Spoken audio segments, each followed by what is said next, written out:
नमस्कार मैत्रिणींनो, स्वदेश फॅशनमध्ये तुमचं स्वागत आहे। मी तुलसी। कालच्या भागात तुम्हाला मी 30 साईजचं ब्लाऊज पेपर कटिंग कशी करायची ही दाखवली।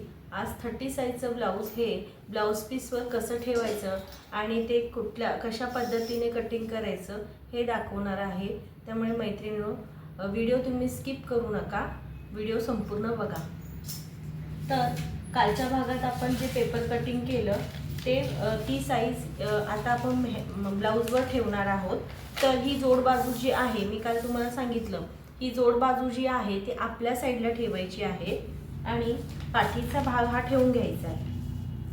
पाठीचा भाग हा व्यवस्थित इथे मैत्रिणींनो ठेवून घ्यायचा आहे आणि शोल्डर चेक करायची आहे। इकडे थोडंसं जरी चुकलं तर तुमचं शोल्डर हे वाढणार आणि ब्लाऊज हा तुमचा शोल्डर पासून उतरणार, म्हणून हे तंतोतंत असं ठेवून घ्यायचं आहे आणि अशा टाचण्या लावून घ्यायच्या आहेत।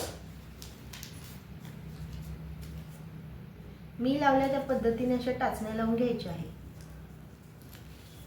आणि नंतर तुम्ही शोल्डर मोजून घ्यायची आहे। शोल्डर बरोबर 5.5 आहे का हे चेक करायचंय आणि नंतर हा चॉक तुम्ही मार्क करून घ्यायचा आहे।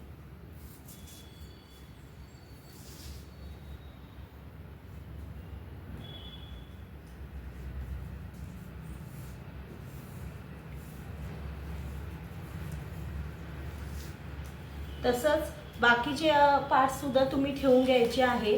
आता इथे हाताचं हे मेजरमेंट जास्त असल्यामुळे इथे जोड येणार आहे आणि मी जरा घरातलाच पीस घेतलेला आहे त्याच्यामुळे दाखवण्यासाठी।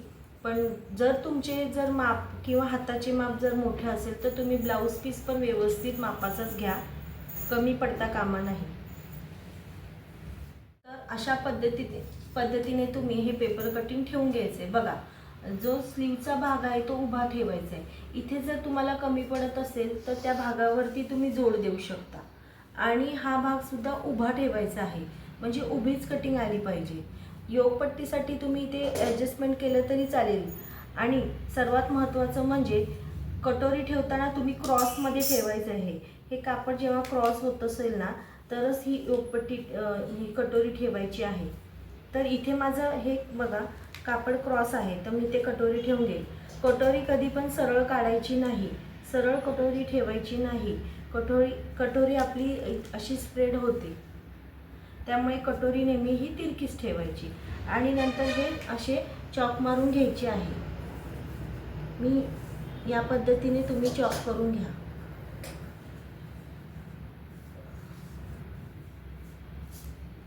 सगळ्या ह्या अशा कटिंग्सला एक चॉक करून घेतल्याने व्यवस्थित तुम्हाला कट करता येईल।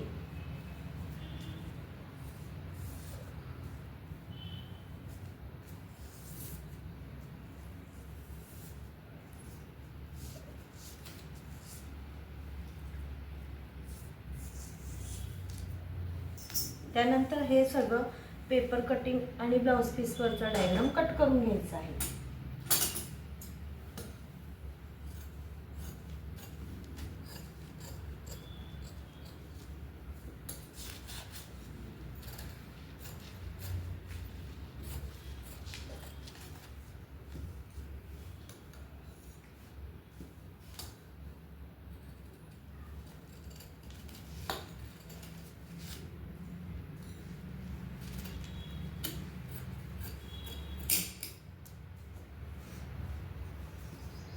पहा हे मैत्रिणींनो, मी ब्लाऊज कट करून घेतला आहे।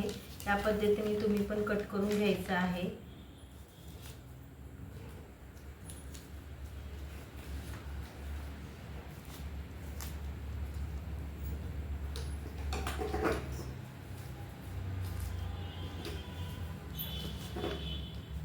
हा आपला पाठील भाग असणार आहे, क्रॉस पट्टी असणार आहे म्हणजे योगपट्टी, ही आपली कटोरी असणार आहे आणि हा मुंडा असणार आहे।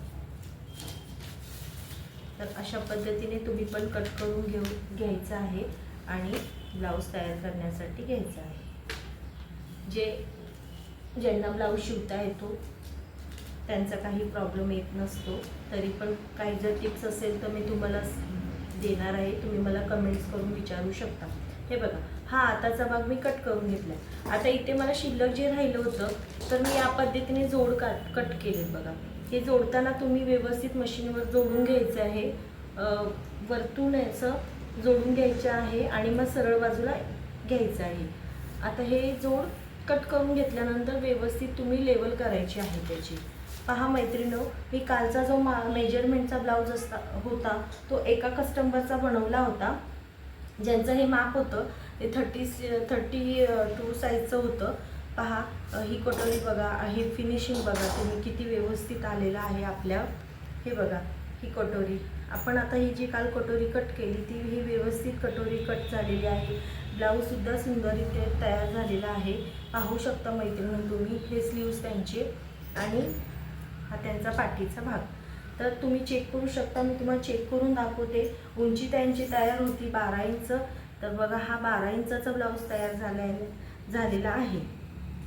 हे बघा मैत्रिणी, तर तुम्हाला सुद्धा हे असे सोपे ब्लाऊज शिवता येईल. ब्लाऊज शिकणं आणि शिवणं काय अवघड नाही आहे. तुम्ही व्यवस्थित शिवू शकता, घरी सुद्धा स्वतःचा बनवू शकता. बघा,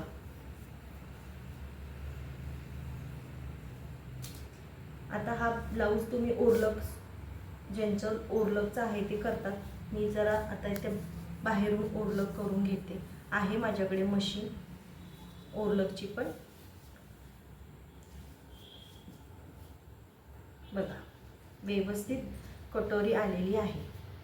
तर तुम्ही पण असे नवीन नवीन ब्लाऊज वेगवेगळे कटिंग करू शकता, शिवू शकता.